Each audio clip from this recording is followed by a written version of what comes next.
Hello everyone, this is Professor Shaista Khana. I'll be explaining some features of ARM and ARM Cortex, a brief introduction. So what is ARM? ARM is nothing but architecture which the company has designed and given to the different companies so that they can, those are the licensed architecture is given to the company so they can add some of the peripherals and they can make their own microcontroller boards. So ARM is nothing but a ARM core using a RISC architecture, which is a 32-bit processor. Now, ARM is mainly, it is a RISC architecture, but along with the RISC, it is also following some of the features of CISC processor also. So, it can execute the 32-bit instruction in single cycle, which is a fixed instruction. That means all the instructions of ARM is nothing but 32-bit, so it can be executed in single cycle.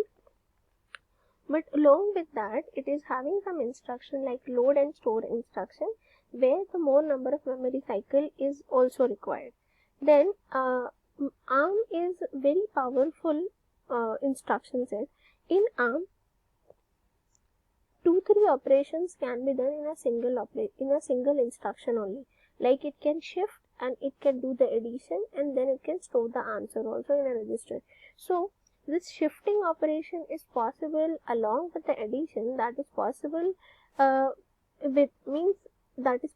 in ARM because it is having a dedicated hardware, that is a barrel shifter inside the ARM architecture. So as we have a dedicated hardware, it is increasing the speed. So we are doing 2 operations in single instruction, but even though it will not take much time because the barrel shifter is mainly doing the shifting operation. So that's barrel shifter. Then it is also having a multiply and accumulate unit. That is nothing but with the help of that unit we can include an enhanced instruction set like a DSP instructions in ARM instruction set. So along with the ARM instruction set, some enhanced instructions which are used for DSP applications are also available in ARM.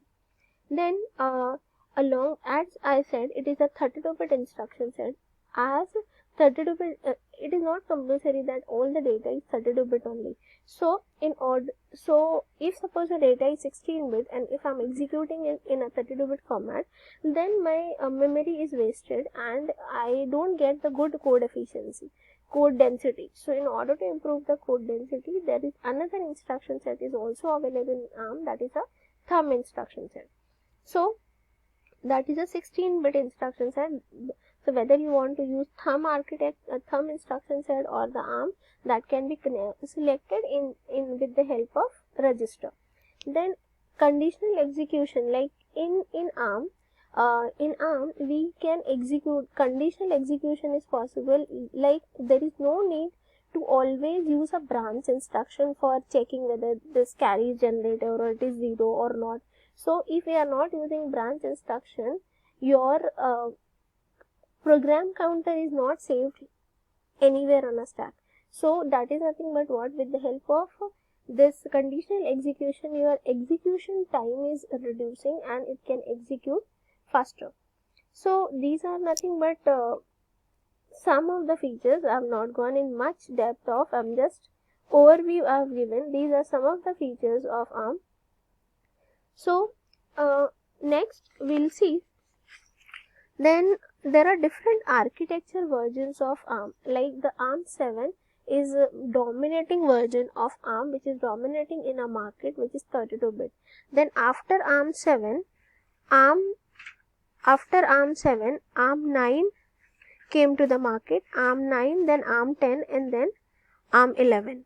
All these are nothing but as the ARM is upgrading, it is having a very powerful execution capacities. Then after the ARM, then it is followed by Cortex. Cortex is nothing but a higher version of ARM 11, which is using a architecture V7 version. Now Cortex is again classified into different profiles depending upon their application. So it is nothing but three profiles are there: Cortex A, Cortex R and Cortex M. Cortex A profile is, this profile has ARM V7A profile, which is mainly designed for high-end applications. High-end applications, like it is using very high complex applications like embedded system with embedded operating system, high-end embedded operating system.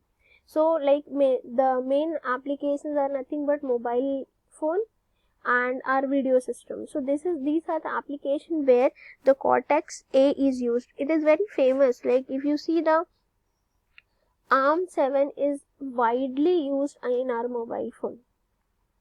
Then Cortex R. Cortex R is nothing but mainly it is designed for real-time application.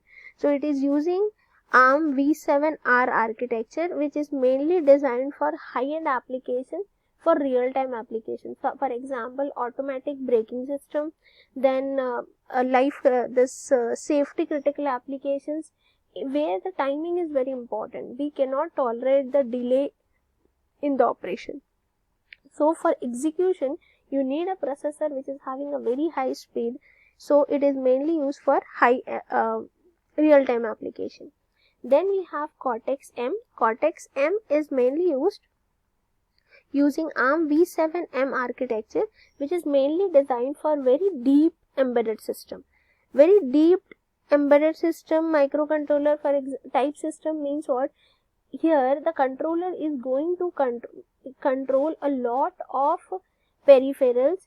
It has to handle the peripheral and control the peripherals. So that is nothing but what? Cortex M. So these are nothing but some features of Cortex A, R and M, which is mainly classified depending upon the applications. Now one point I forgot to tell you about the ARM feature is pipelining. Pipelining is very important. Pipelining is you are executing more than one instruction at a time, so that your execution time will become less, and it is nothing but parallel processing we are talking about. So with the help of pipelining, your execution time will be saved. So ARM7 is having a 3-stage pipelining, ARM9 is having a 5-stage pipelining, ARM10 is having a 6-stage pipelining. So as your stages are increasing, you are dividing your work into the different stages, and so that many instructions can be executed simultaneously. And one more point, very important point, is it is using a load and store architecture. See, in ARM there are many registers are available. So if we have many registers in a controller, then less access to the memory. Here I am not telling we are not going to access memory. We are going to access memory, but we are going to access memory. We are going to load the data from the memory into the register using a load instruction, and we are going to store, after doing some operation, the data we want to store it in a memory with the help of store instruction. So we'll store the data from the register into the memory, but whatever operations you want to do, the operations will be done in a register. So that, see, if registers are inside the controller, so if any operation is done inside the register, then it will be faster and less memory access. So if you are accessing the data from the memory, then it will take more time. So thank you so much. I hope the points will be clear. It is just an overview. If you have any doubt, you can ask me. Thank you so much.